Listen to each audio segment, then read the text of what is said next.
రాష్ట్రాన్ని ఒక డ్రగ్స్ డెన్గా మార్చేశారు. అంటే డ్రగ్స్ అనేది యథేచ్ఛగా నడుస్తుంది. ఇంకొక ముఖ్యమైన విషయం ఏంటంటే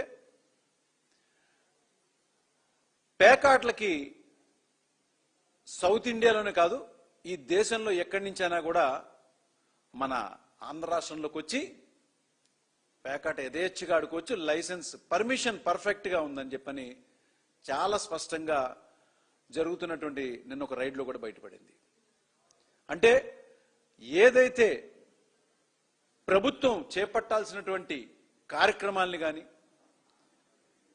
ముఖ్యంగా ప్రజలకు కావాల్సినటువంటి అందుబాటులోకి తీసుకురావాల్సినటువంటి విద్య, వైద్యం, ఆరోగ్యానికి సంబంధించినటువంటి అన్నిటిని పక్కన పెట్టి చంద్రబాబు నాయుడు గారు చెప్పారు కదా, ఏది అధికారంలోకి వచ్చే ముందల తెలుగుదేశం పార్టీ సంపద సృష్టిస్తాం అని చెప్పని అన్నారు. ఆ సంపద సృష్టించడం ఏంటంటే ఇది ఏంటంటే డ్రగ్స్ అనేది ఎంత యథేచ్ఛగా సాగుతుందంటే ముఖ్యంగా ఉమ్మడి విశాఖ జిల్లాలో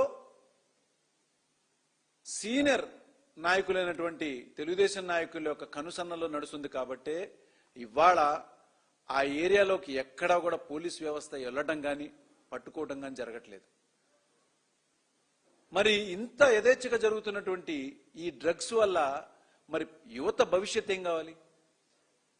మరి హోమ్ మినిస్టర్ అనిత గారు ఏం చేస్తున్నారు?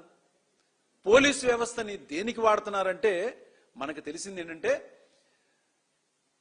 వైఎస్ఆర్ కాంగ్రెస్ పార్టీ మీద కక్షపూరితంగా పెట్టేటువంటి కేసులకి పూర్తిగా ఈ పోలీస్ వ్యవస్థను వాడటం జరుగుతుంది. అంతేగాని రాష్ట్రంలో జరుగుతున్నటువంటి ఇలాంటి అరాచకాలను పట్టించుకోవడాకో లేకపోతే ఈ గంజాయి వల్ల యువత పాడైపోవడం, ముఖ్యంగా కాలేజీల అడ్డా, నగర శివారుల అడ్డా, అంటే ఏ స్థాయిలో దీన్ని తీసుకెళ్తున్నారంటే మరి భవిష్యత్తు ఏమైపోద్దో యువతది నాకు అర్థం కావట్లేదండి.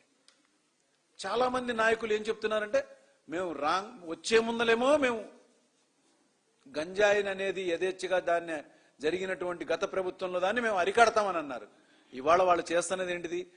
కేవలం పైన పటారం లోన లొటారం ఉన్న సామెత చెప్పినట్టుగా ఉందండి. ఏంటంటే మేము చేస్తాం చూపిస్తాం అని చెప్పినటువంటి మాటలు చేసేసాం. అంటే 75 సంవత్సరాలు ఉన్నటువంటి చంద్రబాబు నాయుడు గారు ఆయన వయసుకు కూడా ఒక్కసారి అరే నేను ఇంత యథేచ్ఛగా అబద్ధం, ఇంత నిస్సిగ్గుగా నేను అబద్ధాలు ఆడుతున్నాను అనేటువంటిది కూడా ఆలోచించుకోవట్లా.